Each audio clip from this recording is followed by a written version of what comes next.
आपसे अगर ये पूछा जाए कि क्या आप रतन टाटा को जानते हैं, तो ये एक तरह से रतन टाटा की इज्जत को कम करने जैसा है। शायद ही कोई ऐसा भारतीय है जो रतन टाटा को नहीं जानता है। जब से रतन टाटा का जो देहांत हुआ है, तब से लेकर लोग उन्हें तरह तरह से याद कर रहे हैं, तरह तरह से उनके बारे में बता रहे हैं। कोई उनकी कंपनियों को लेकर याद करता है, कोई उनके जो देश के लिए उन्होंने योगदान दिया है, सुई से लेकर एरोप्लेन तक बनाया है, उसको लेकर याद करता है, तो कोई उनके व्यक्तित्व को लेकर उन्हें याद करता है। पूरे देश का हर व्यक्ति रतन टाटा को किसी न किसी तरह से याद कर रहा है। लेकिन यहाँ पर रतन टाटा ने देश को तो बहुत सम्मान दिया है, रतन टाटा ने देश को बहुत सम्मान दिया है, और रतन टाटा जो है वो भारत की रतन है। एक तरह से थे बोल सकते हैं या फिर बोल सकते हैं, क्योंकि जो लेजेंड होते हैं वो कभी मरते नहीं है। वो कहते हैं ना इंग्लिश में, लेजेंड नेवर डाई। तो वही बात है यहाँ पर कि जो महान व्यक्तित्व होते हैं वो कभी मरते नहीं हैं। इसी तरह से रतन टाटा हमेशा हमारे और आपके दिलों में जिंदा रहेंगे। रतन टाटा ने जो काम देश के लिए किया है, शायद ही है आज तक किसी भारतीय बिजनेसमैन ने किया हो।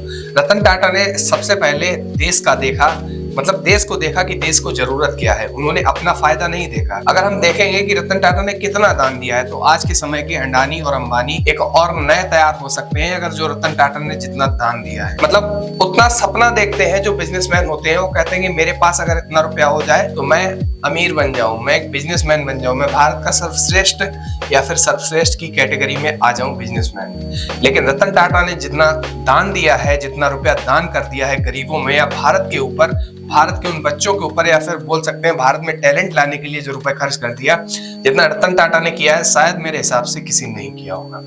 तो तरह तरह से लोगों ने याद किया। अब यहाँ पर एक और रतन टाटा के सम्मान को बढ़ाने के लिए एक बात कही जा रही है, और वो है भारत रत्न। जी हाँ, आप जानते होंगे कि भारत रत्न जो है वो देश का सर्वोच्च सम्मान है। रतन टाटा ने देश को सम्मान दिया है। अब बारी है अधिकारियों की, बारी है अब प्रधानमंत्री की, बारी है राष्ट्रपति की कि ये जो सम्मान है वो रतन टाटा को दिया जाए।